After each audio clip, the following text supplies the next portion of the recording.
Hello, everyone, and welcome back to Short Hops with manager Kevin Hooper. Short Hops is a weekly program that gives you, the fans, the opportunity to ask the Wichita Wingnuts skipper questions each week and to hear his insightful answers, especially about baseball, the Wichita Wingnuts, and sports in general. This week, Kevin's got some great updates for us about trades and player moves that have gone on with the organization, so let's get right to Short Hops.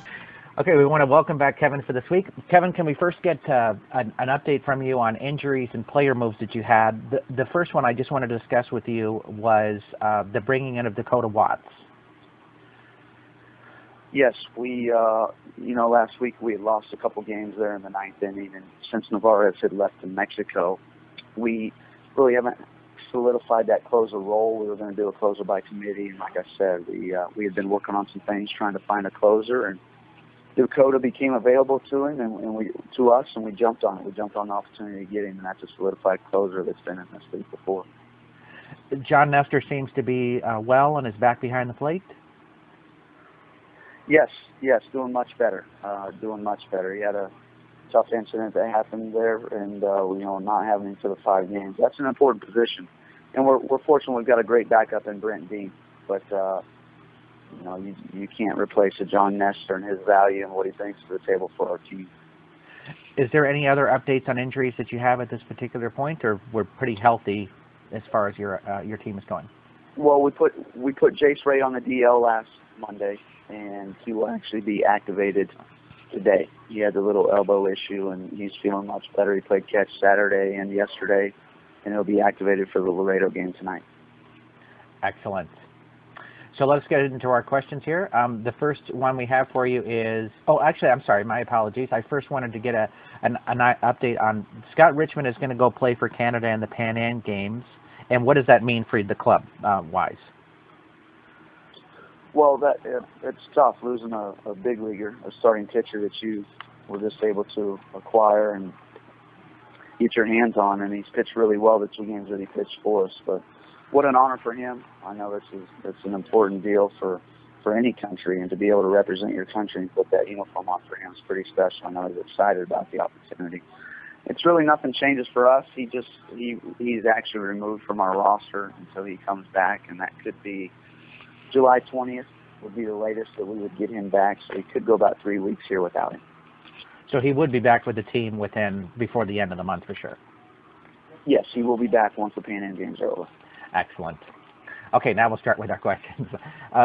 We have a person wanted to know if you watched the U.S. women's team in the World Cup and what were your impressions of the team?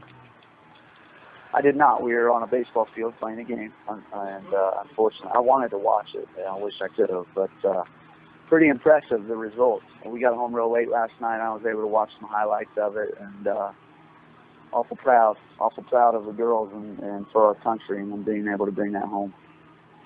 Derek from Wichita would like to know, Luis Hernandez was hitting at the top spot in the order early on in the season, but has been moved near the bottom of the order, and wanted to know why you had to switch. It's just tinkering with the lineup all the time.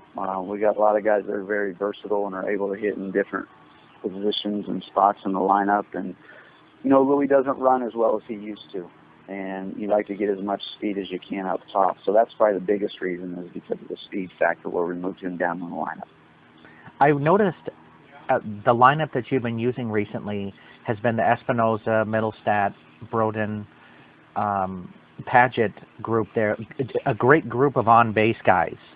Is your push that right now you're looking for those 4 to just work the on-base and let Nestor and the guys after that drive them home? Absolutely, and we had a lot of success doing that this weekend.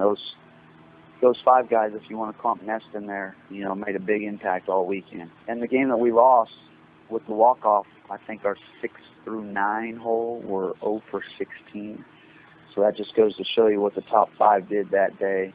And that's all the runs that we really got produced were from those 5 guys. And we got to pick it up a notch down at the bottom so we can all help each other out along the way. Sean from El Dorado would like to know, with the MLB draft just occurring and are new players available for signing? And his question, I guess, relates around the fact that a bunch of players are drafted, so they need to clear space within minor leagues to bring these guys in. So the assumption is that a lot of guys are released. Does that work out that way for you? Yeah, that's a great question. And yes, that is exactly kind of how it works out. It's always a trickle-down effect. You know, when guys get drafted and get signed, they got to make room somewhere. So, you know, here, this is going to be probably a pretty busy time here in the next coming weeks, maybe even this week, of some guys getting released from affiliated ball that maybe some guys can snatch up. But, yes, that's exactly right. It's always, like I said, a filter-down effect where those guys get drafted. They might take some time to get signed, or some of them sign right away, and in order to do so, you got to make room elsewhere throughout the minor league system to make room for those guys. Dave from Wichita says that the bullpen seems to be struggling for the Wingnuts after being such a key piece of the puzzle last season. How do you right that situation? Yeah, it's tough. You know, and to lose a guy like Navarez, you know, and then we traded Schumann and we traded Corella just this last week also. 2 more power arms down there. You know, it's always a puzzle. You're always trying to find that right mix down there. And, you know, we have struggled a little bit. We've struggled to close games out, and we've got to get better at that, because when we have the opportunity to win a ball game, we need those late inning guys, or anybody for that matter, down the bullpen to step it up when I give them that ball and compete and get outs and get us right back into hit. But you know, we'll figure it out. We're plugging away and trying to get this thing right as we go along, and we're making some progress, I do believe. Steve from Wichita asks, what are some things that you think you need to do or your team needs to do to win more regularly right now? I think we just got to come together as a team, especially when you're struggling a little bit. We have to do the little things right. I know I say that over and over. Just again, the game we lost on the walk-off the other night, another example is, you know, I know in one instance we left a guy on third base with less than 2 outs. And those little things, quality at bats, we talk about all the time, getting guys over, getting guys in, are priceless when you're struggling a little bit and you're trying to get on a run and trying to put a run together of winning multiple games, one after another. So we just got to focus on the little things. We've got to come together as a group and grind it out any way we can each night. Tammy from Lions would like to know if you talk to your starting pitcher before each game, and what are the kinds of things you say if you do? I do not. I do not specifically start to him. I do not specifically speak to each starting pitcher every night, no. Luke's down there with him in the bullpen talking about things, so that's probably a better question for Luke. But I don't specifically speak to them one-on-one right before a game. I let them get themselves prepared however they want, and they know their routine, and I know that they're going to be ready to rock when they head out to the mound. Sally from Wichita explains that she is enjoying the experience of the Wichita Wingnuts games and asks if there's a favorite in-between inning game that you like. You know, I'm so locked in the game, I really don't pay attention to a lot of them. I would say my favorite has to be, when I see it, is all of the food, the eating contests. Who can eat the fastest? I know we do a pizza one. I know you see some wings one sometimes. So any of those eating contests are always fun to watch, to see how much food people can stuff in their mouths, I guess, and what prize they can win for doing so. So does that mean you watch some of those hot dog eating contests when they're on TV? You know, I saw the highlights of it. I did see the highlights. Big upset in that thing, it sounded like. Excellent. Todd would like to know what you studied at Wichita State. It's criminal justice.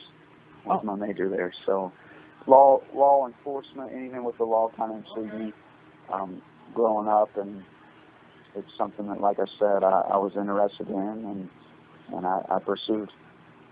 Tommy from Hayesville wants to know, when a player moves to a new team, what are some recommendations that you have for that player to fit into the new club?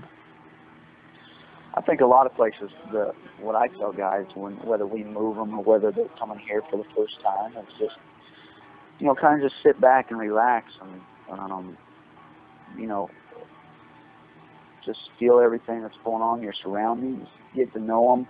When it's those guys that come in and jump in and, you know, the mouth opens and they start talking and trying to impress people with their mouth. And I'm kind of one of those guys, just sit back, you know, and observe and listen. And then I think that's probably the easiest way to fit into a new situation, is just sit back, observe, and learn and get a feel for what the atmosphere is around you. Good suggestion. Bruce from Wichita would like to know, what was the hardest pitch for you to be able to hit?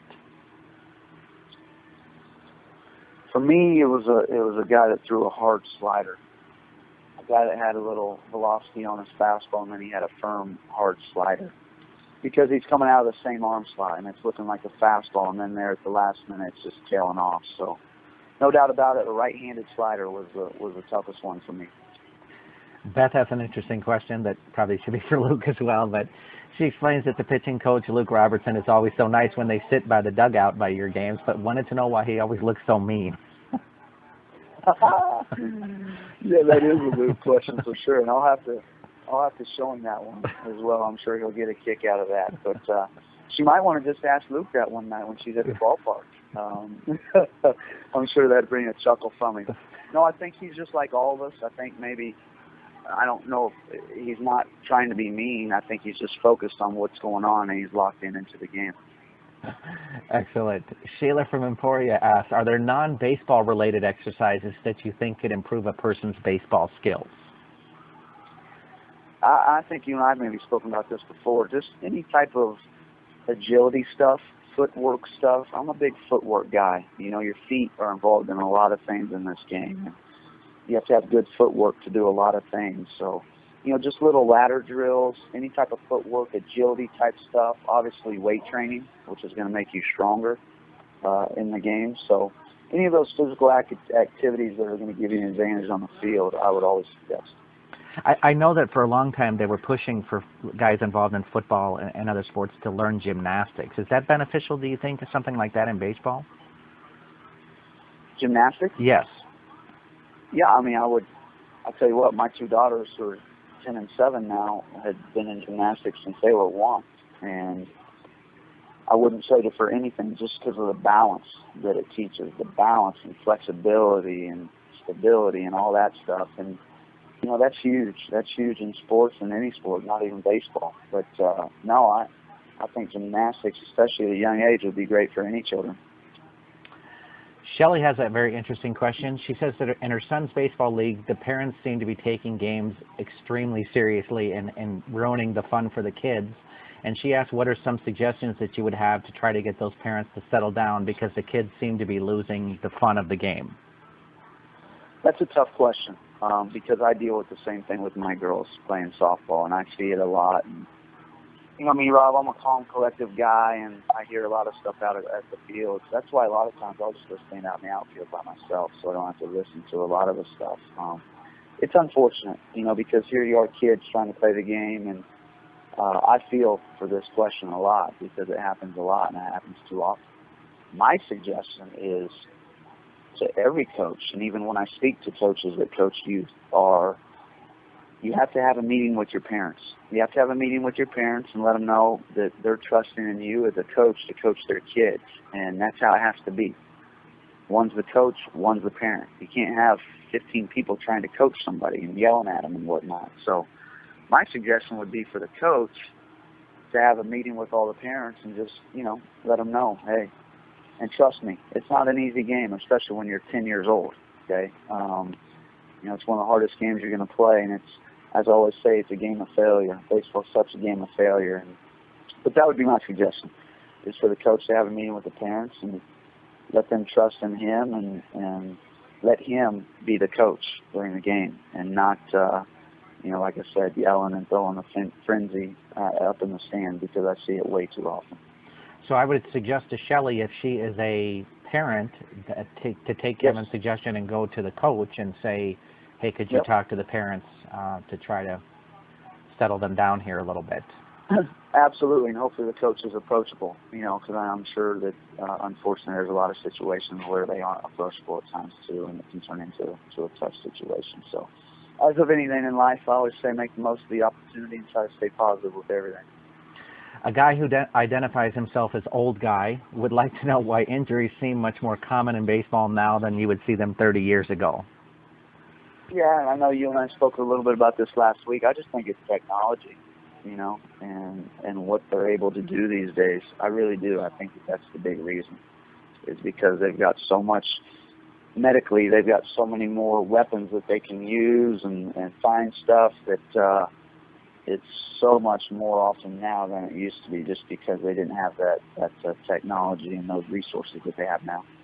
We have a couple of questions from Kyle from Wichita. The first is who you vote for in the National Football League. Kansas City Chiefs. Big Chiefs fan. obviously born and raised in Lawrence, Kansas, and it's about an hour from Kansas City. And no, the Chiefs are definitely my go-to in the NFL. Kyle would also like to know if you play fantasy football and if you have any good suggestions for him this year. Kyle, I am a big fantasy football player. I got hooked about 4 years ago. I'm not sure about suggestion-wise. I think that just kind of varies year to year and player to player. But, no, I'm a big fantasy football fan, and I always look forward to the football season because that begins kind of my off-season and lets me wind down from the baseball season and just get away from it a little bit and enjoy some fantasy football. So big fan. I'm a big football fan in general. I've always liked the sport and liked watching it. Do you play fantasy football online or with a group of friends or something? Or? Yeah, it's usually with friends. Yeah, and we actually do a Wingnut one every year with the guys on the team. Usually Luke and myself will be the two staff members, and our trainer sometimes gets in there, and then we'll have a group of guys that want to play from the team. So it's fun. It keeps us close in the off season too. Sounds great. What was your favorite 4th of July moment as a player?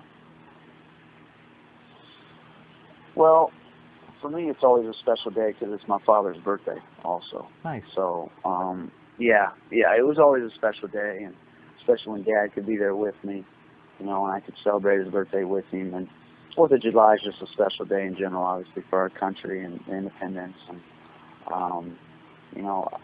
I think the best thing for me, it's just a reminder for those people that have served.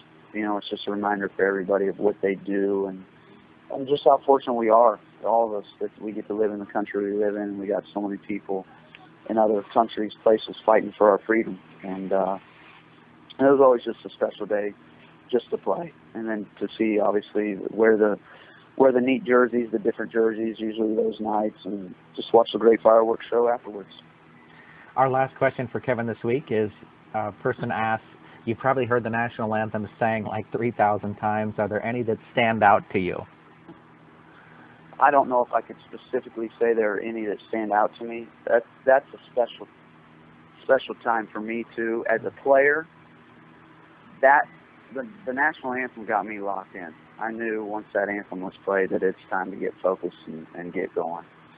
I don't know how I describe it, but that's my go-to. I mean, it gets me ready. And I love it. I love every national anthem. I love the different renditions of it, and it's always a special part of the evening or day if we have a day game for me, because like I said, it kind of gets me locked in and focused on what we're about to do, and just a reminder once again of all those people serving our country and that have helped along the way for our freedom that we have today.